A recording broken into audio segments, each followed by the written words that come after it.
go into our banter takes. So it's time for our banter takes. This is where we don't prep each other. There's no warnings, no ideas what's going to come next. So each week we bring our hottest takes to the table without telling each other beforehand. So every reaction, every disagreement, every meltdown is completely real. Some takes will be smart, some takes will be terrible, and at least one of us will probably um, upset an entire fan base.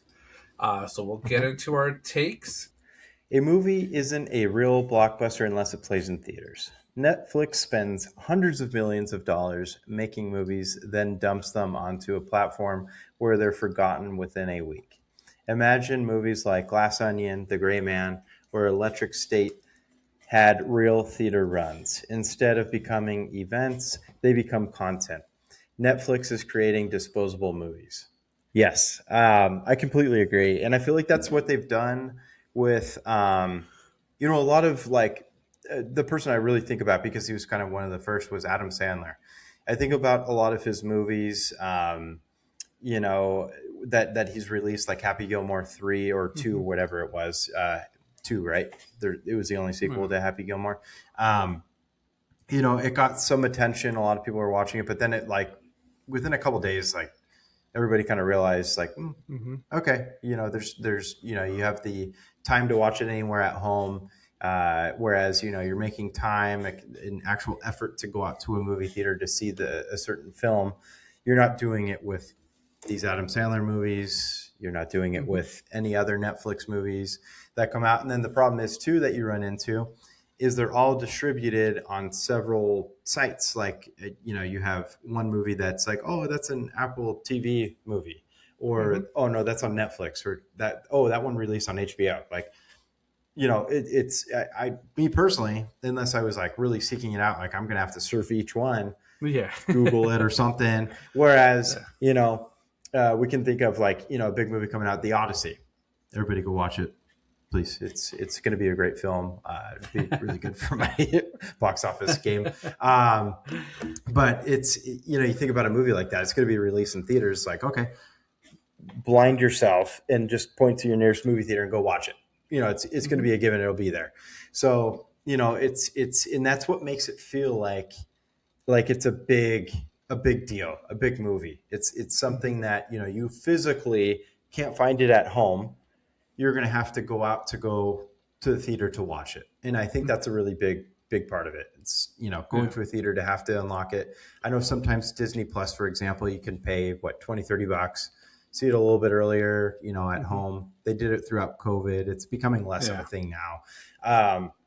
But it's just one of those things where it kind of gives that feeling too, like, back in the day, like I can't I tell you how many times I brought this up, but with Jen, now that she's kind of really into Mm-hmm. Star Wars, Episode 1, when that came out, I just Yeah. vividly, I just the moment of getting in line with my father, and the line is wrapping down the block around the corner just to Yeah. get into the movie, and it was like a matinee. It wasn't even like a primetime showing of it. It made it feel like, wow, this is a big ass movie right now, and this is just one theater. And then you think about like all the other theaters. I wonder what those look like. Blah blah Mm-hmm. blah. So yeah, it gives that feeling. You can't really get that when you're at home. Yes, it's very convenient, but Yeah. it doesn't touch what you get in a theater. Yeah, no, it doesn't hit the same way. You can't call it a blockbuster, even though they report the numbers of how these movies do streaming. I still would never consider a blockbuster. And, what the film chief, Dan Lin, sort of said, um, that the theater model is something that they feel is outdated and they're not following through. And they pretty much said any filmmaker that wants that, like, is insisting like this needs a theater release, they're like, we're not working with you. They're not even talking to them in the conversation. They just want straight to streaming movies. And like I say, I think even Ted Sarandos, the CEO, has said it before that movie theaters and theater releases are outdated. But I beg to differ. Like I say, I enjoy going to the movie theaters. I'll say I am one that goes to them almost every weekend, or at least once a week if we could, and if we can with babysitting. And like you mentioned with Star Wars, the experiences you have in the theater are just amazing and make the movie fun. Like imagine Happy Gilmore out in theaters with all those other Happy Gilmore fans. It probably would have hit so much more differently.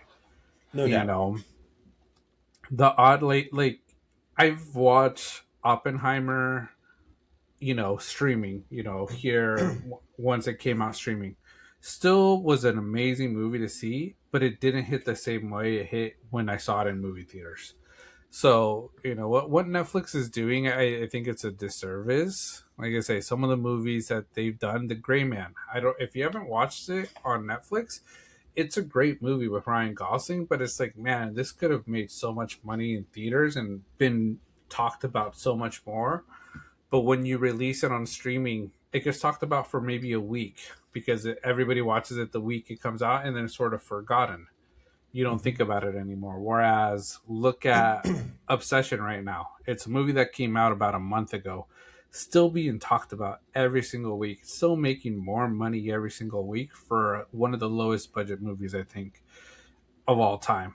I saw a news article that on its third, I think its third week or fourth, um, it's making still more money than expected. The last movie that did this was E.T. back in the 80s. Damn. So it shows that they're changing history with Obsession. But like I say, that experience watching that movie in theaters was also so much more different. I think I'll still enjoy watching it here at home, but watching it in theaters with laughing in some scenes with everybody else, feeling nervous with other people, you could feel the anxiety just in the whole theater. That's what a movie theater experience for me is about. And I'll sort of talk about during Reels on the Rock, Scary Movie. Went to watch Mm. that this weekend. Okay. And like I say, I think watching it in that environment made it a lot made it better than what the Mhm. movie probably was. So um, Netflix, like I say, they're about streaming but not releasing anything in theaters. I think they said the only movie they're releasing in theaters is Narnia that is getting created right now, but after that, everything else isn't. Yeah. Yeah. I think this topic completely nails it. And, quite frankly, it kind of coincided with the second take I had for you, which I'll just say it, is horror is the new superhero genre. And I feel like it's literally, obviously, this podcast, we've been talking about it since day one, Yeah. how big horror fans we are. Like this Mhm. is stuff like whether it comes to gaming, it comes to premieres. Like I had the incredible opportunity to go watch Conjuring 2 when it released on the Warner Studios backlot. Mhm. That was amazing, and the reaction to that, how creepy it was, blah blah blah, super awesome. Great experience, and then just the experience in general of going to watch a movie like that. We've talked about it on this show. I bring it up all the time. Where Paranormal Activity, where Mhm. we're local to a town of Moore Park, California. See that Yeah. pop up on the screen, everybody's like, "Oh my god!" Because Yeah. it's like we all know it.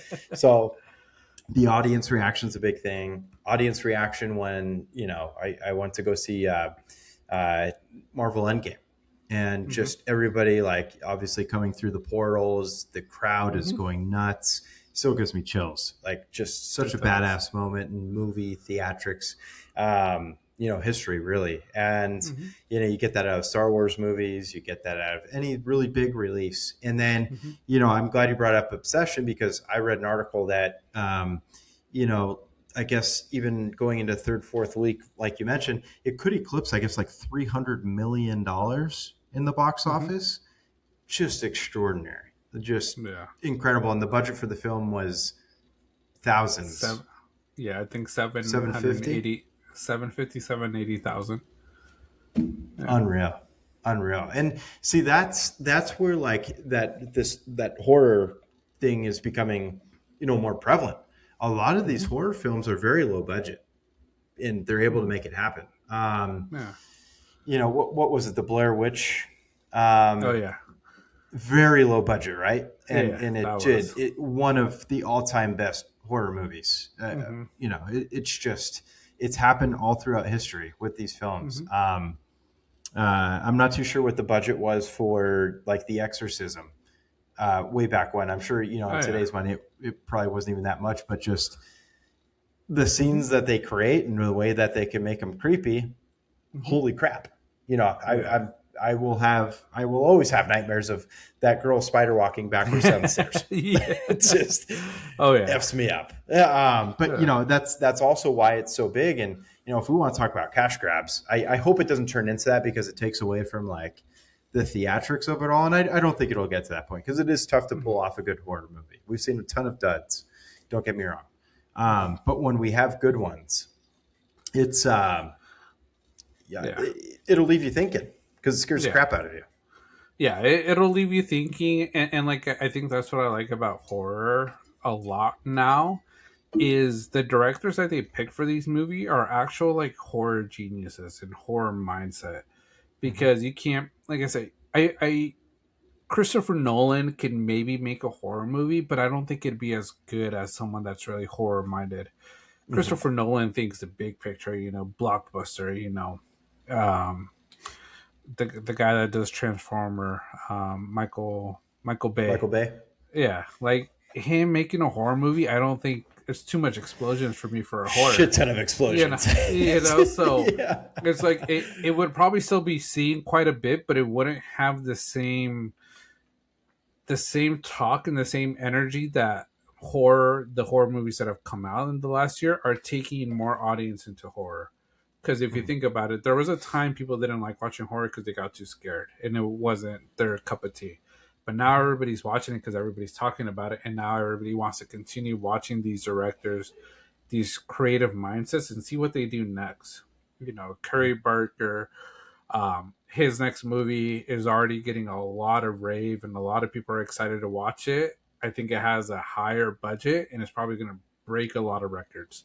And A24 pretty much gave him like the rights. They're like, you're doing the next Texas Chainsaw Massacre.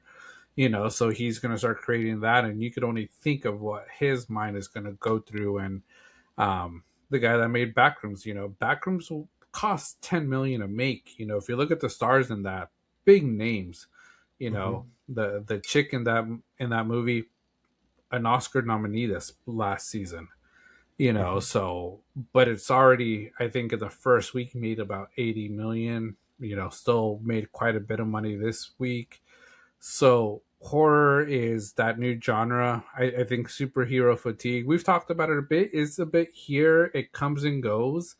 I think with Spider-Man and Avengers, superheroes are going to be on the up and up. Superman helped that. Supergirl will help it, but and then it just starts declining, after a while, for some time until the next big movie comes out. So I think horror is the new genre. I think we're finally happy because we've talked about horror having to be the big hit, getting those Mhm. award recognition, and Amy Madigan winning for Weapons as best supporting actress. I think is the start to horror being recognized as true art, and Yep. filmmaking. Yeah. And speaking of that film, that ice cream truck one, whatever movie that was, I think I sent you the trailer to it, or you Oh sent it yeah, to me. yeah. I don't know if I can do it, dude. Like, too much fucking gore. Oh my gosh. uh, Like, wow. Scary as hell, probably. But yeah. I don't think I could eat during it. No, you got to eat before. And that says a lot. That says a lot for me. Not eating during a movie. Like, it takes a lot. I need Yeah, something. And yeah, it's just not a movie. I'll probably still end up watching it at some point, yeah. but it's yeah, I love it. And you mentioned superhero fatigue. We're just kind of running out of storylines. Mhm. They got to make a new character. I thought those Marvel spin-offs were great. Mhm. Daredevil, stuff like Punisher. Mhm. It's good. Has the new Punisher came out yet? I think it did, right? They dropped I it. think I think it might have, but like I said, that's the one thing with like superheroes. Like it comes out on Disney Plus or whatever. Yep.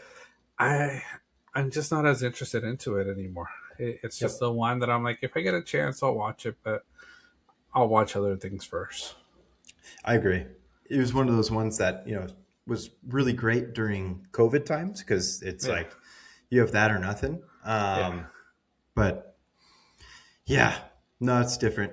But yeah, shout out Curry Barker, Obsession, horror genre in general. yeah, It's on the up and up. Oh, and then yeah. with that new Curry Barker film, I guess it's going to be a good twist of horror and comedy, which Hmm. seems to be his two wheelhouses, and then Aaron Paul starring in it. So that's pretty cool. Yeah, yeah, Big name actor. Yep. yeah. There's some bigger names in this next one, so uh, I think it'll be a good one.